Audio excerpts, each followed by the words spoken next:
The latest Nintendo Direct finally provided a release date for Mario & Luigi Paper Jam, and while it may not be until the end of January, they did provide new details on what we can expect from the Mario RPG crossover. But the old analysis machine isn't satisfied with just that, so we're taking a closer look at not only the North American Direct, but the European one as well to see just how many secrets and hidden details we could find. Of course, be sure to watch our previous analyses on Paper Jam, as we'll only be handling the new information here. Right off the bat, we get to see Paper Mario's coil ability in motion. When breaking it down, we see that Luigi acts as the base, while Paper Mario gets in the middle, morphing his body into a coil to stretch even further, which allows Mario to grab distant objects. What's strange about this sequence though is that the hand icon begins with Mario before switching to Paper Mario as the animation plays out.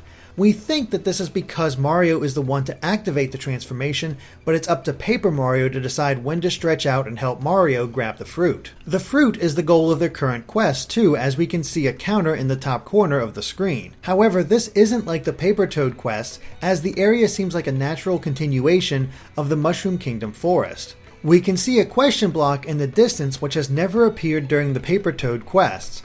And speaking of the forest, this is our first time getting a look at it after seeing the game's map in the Famitsu scans. Another new area we get a look at is Bowser's Castle, which seems to be the final location in the game. Like other versions of Bowser's Castle, it's naturally filled with lava, though some of it shoots up in geysers, lifting platforms into the air. It's a simple platforming challenge at best, though we can also see that Boomerang Brothers will act as enemies. What's intriguing though is the floor beneath him. It's completely different from the checkerboard pattern on either side, instead appearing cracked and made of stone. Is it possible that it'll break in some way? Could that be the area's goal? Bowser's Castle also gives us a glimpse at one of Paper Mario's other transformations, the Paper Airplane. We saw him do this before in battle, but here we can see that he can ferry Mario and Luigi across large gaps. Unfortunately, we don't see the actual startup, but we believe it must be activated at specific spots since there's an arrow symbol on the floor on the other side. The new footage also gives us a taste of the Mushroom Kingdom coast, though only in battles. At first, it seems like these scenes only show fights against Paper Piranha Plants, Paper Koopa Troopas, and Shiny Paper Koopa Troopas from Sticker Star, but the background provides another example of Papercraft scenery, in this case a Papercraft coconut tree. However, the new trailer that played during the European Direct finally shows the origin of all of these Papercraft sets. It turns out that Paper Kamek is the one summoning them into existence. To what end, we're not sure, as he seems to make traveling the area much easier for the brothers. The European Direct provided a lot more scenes of Mario and Luigi's gameplay as well, and many reveal a host of new enemies such as Paper Swoopers, Paper Spear Guys, Pokies, and Shiny Hammer Brothers. Some are even making their RPG debut. The first we see is a large group of Chargin' Chucks. Then there's Sandmarg, who is much more recent, first appearing in Super Mario 3D Land. But the newest are the Horned Ant Troopers, which first appeared in Super Mario 3D World. Along with the new enemies, we see one of the new triple moves that'll be available, the Triple Drill. Based on the surrounding area, it looks like it will allow them to travel up dirt walls. This drill also appears during battle, though it's limited to just being a brother's attack as Paper Mario stays on the sidelines. Finally, we get a few more new locations. First up is a cave filled with jewels, but it only appears during battle. The overworld map shown in Famitsu doesn't have a place for caves, which makes us think that it's part of the Snowy Mountains. But there is one more cave, except that it's not the same as there are no jewels. We suspect that it's from an earlier area, since this is where Sandmarg is found, and it's only level 6. So it appears that caves will be used to flesh out certain parts of the Mushroom Kingdom. But we also get a look at a Toad village that's inside the forest. Strangely, this scene has them running around the village to try to catch a yellow Yoshi for some reason. It seems to be part of an obstacle course of some kind too, what with all the jumps and the speed pad on the right side. Maybe a villager lost his Yoshi and the brothers have to catch him? The European Direct also provided a quick look at several story sequences from the game, as well as the opening title screen, which features Paper Mario pulling away a sheet of paper characters to reveal the brothers on the left, while Bowser, Bowser Jr., Peach, and their paper counterparts are on the other side. The background is a mixture of traditional mountains and their Papercraft versions. We also get to see the room where Luigi discovers the book containing Paper Mario's world. When looking at the footage of the opening from Nintendo's preview on Nintendo World Report, we realize that this room is in the castle's attic where he and a toad try to fix a hole. But thanks to the antics of a mouse that scares Luigi, the book containing Paper Mario's world falls and bursts open. Then there are several scenes involving the Bowsers, including one where we finally see the two of them uniting their armies along with the Kameks. Once their army is ready, they storm Peach's castle to kidnap their respective princess, though oddly, Peach is looking away for some reason. We doubt that this is the case since we later see that she's kidnapped along with Paper Peach, but it honestly makes us wonder if it's a decoy. Maybe it's played for laughs and fails to trick Bowser as he kidnaps the real one? Or more likely, it's just the way she happens to be looking during this particular moment. Finally, the European Direct provides a look at several new and returning elements. First of all, it won't just be Papercraft Mario that the brothers can ride on. We now see that Papercraft Yoshi will be an option as well. But this begs the question, does it have different stats or is it merely for looks? And could this mean that we'll see Papercraft Luigi, Peach, and maybe even more characters? It'd be a great way to add more personality to these fights.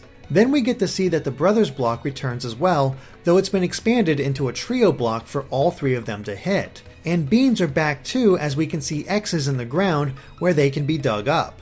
The question is, can Paper Mario eat the beans, or are they reserved only for Mario and Luigi? And then there's our first look at Nabbit in action. All we see are three toads giving him chase while Mario watches from the right side. What has Nabbit stolen though? Well, thanks again to Nintendo, we know it's the brothers' moves. At specific points you'll have to run around and catch him, and this will unlock the new move. And with that, there's really only one thing left to discuss. Battle cards. These look to be the biggest addition to Mario and Luigi's battle system and take up the entire bottom screen. Here we can see 3 card stacks in the center. Thanks to the European Direct, we know that the cards can't be flipped unless there are some available in the top right corner's counter. Tapping one will flip over one of the cards to reveal what it's capable of, and tapping them again will actually use it. But the card cannot be used at all unless the player has enough star points. These are earned by doing well in battle. However, we're not sure what the medal or book options actually do. It could be that the book shows this card screen that lists all of your available cards and the ability to manage which ones you want to use. But this feels more appropriate for a menu option outside of battle. And we have very little idea what the medal option does, as it doesn't even appear at one point during the European Direct. So it must be unlocked through the story after a certain point. The final icon is the Amiibo character card option, which is where the Amiibo cards are accessed. Going back to the card menu, we see that a few have check marks indicating that they've been selected. This is also when the remove option is highlighted. At no point in this scene does the add option become selectable, and that's likely because a deck of 10 has already been made, which is the maximum amount for these battle cards. Then there's what the cards can do exactly. One costs 5 stars but restores 20% of every character's HP. Another only costs 3 stars and increases the party's attack power for a short time. And the others increase defense and speed respectively. There's even a card that costs 8 stars to damage all enemies, as well as the ones that Bill lists off, like increasing the amount of coins earned and decreasing an enemy's level. Though we do wonder if decreasing their level will also decrease the amount of experience earned. But the biggest focus was given to the Amiibo character cards. Thanks to Nintendo, we know that special question mark cards must be found or bought in order to scan an Amiibo to it. But the actual card that appears is random as part of a roulette. Of course, Mario will always give Mario cards, and likewise for the other compatible Amiibo. However, there are a few restrictions. First of all, while the Amiibo character cards cost no star points, they can only be used once per battle. And considering that the Amiibo has to be scanned to even access the set, they're not the best option while on trips. Looking at the cards themselves, we see a lot of examples of the artwork. There's Basketball Mario, Stone Tanuki Mario, classic Mario artwork of him breaking a brick, Mario flying in either his raccoon or tanuki suit, and Rainbow Mario from the Mario Galaxy games. But the one that ends up being chosen is Fire Mario from the original game, which hits all enemies for 30 damage. And later on we see that each character card does indeed have a different effect.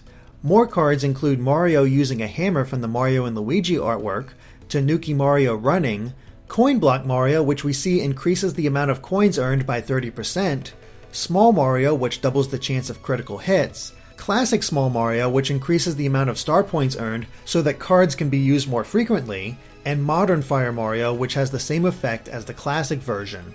Beyond this, we see that there are also golden character cards, though we have no way of seeing what makes them different. We just know that there's Stone Tanuki Mario and Paper Mario artwork from Sticker Star. The other compatible amiibo include Luigi, Peach, Yoshi, Toad, and Bowser, though we only get to see examples of Luigi and Yoshi's character cards. Luigi's cards include him in the flying squirrel suit from New Super Mario Bros. U, artwork of him golfing, Fox Luigi, which earns star points proportional to the amount of damage you've taken, Bee Luigi, which hits all flying monsters with 50 damage, Mario Kart Luigi, which raises the party's speed by 35% for a short time, Dream Team Luigi, and artwork of Mario and Luigi's drill move. Yoshi's cards show him with a traffic cone on his tail, his submarine transformation, him throwing an egg, which does 30 damage to all enemies, Yarn Yoshi, which reduces the cost of the revealed battle cards by 30%, Modern Yoshi using his tongue, which allows you to use the previous battle card again,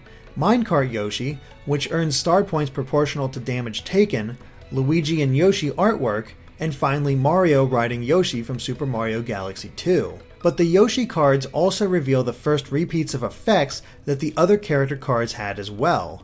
This means that all of the effects can be earned through a single amiibo. The only difference is in the artwork that's unlocked based on the character that's scanned in. And with that, we've detailed everything we could find in the new footage of Mario & Luigi Paper Jam from the Nintendo Direct. It's definitely looking like a Mario & Luigi game with Paper Mario elements, though we must admit that the battle cards seem a little too powerful, especially the amiibo ones. Hopefully the game is able to balance them so that the game is not too easy. But of course, let us know if we missed anything in the comments. If you liked this video, be sure to like us on Facebook or follow us on Twitter at GameXplain to keep up with everything we do. Thanks for watching, and make sure to stay tuned to GameXplain for more on Mario & Luigi and other things gaming.